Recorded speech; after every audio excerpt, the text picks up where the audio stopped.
कोकणात जाणारी रत्नागिरी दिवा पॅसेंजर ट्रेन संदर्भात एक महत्त्वाची बातमी समोर येते।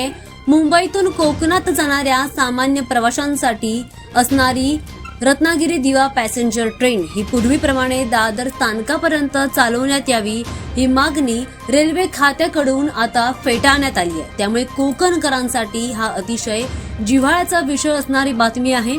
खरं तर भविष्यात कोकणातील सर्व एक्सप्रेससह गाड्या नव्या मार्गानेच धावतील अशी तयारी सुरू असल्याचं सांगितलं जात आहे।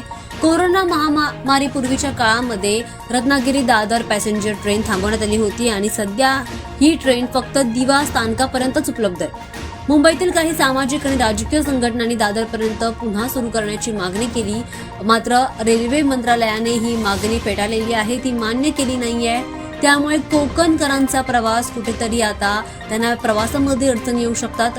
सध्याची रत्नागिरी दिवा पॅसेंजर ट्रेन ही आता पश्चिम रेल्वे मार्गावरून वसईला जाईल, पुढे वसईवरून पनवेल मार्गे ती ट्रेन कोकणात जाईल। आता दादर रत्नागिरी ट्रेन सुरू करणं शक्य नाही असं म्हटलं जात आहे। दरम्यान 1.5 ते 2 वर्षात नव्या रेल्वे मार्गाचं काम पूर्ण होईल आणि त्यानंतर कोकणात जाणाऱ्या सर्व एक्सप्रेस ट्रेन या नव्या मार्गानेच जातील असं म्हटलं जात आहे।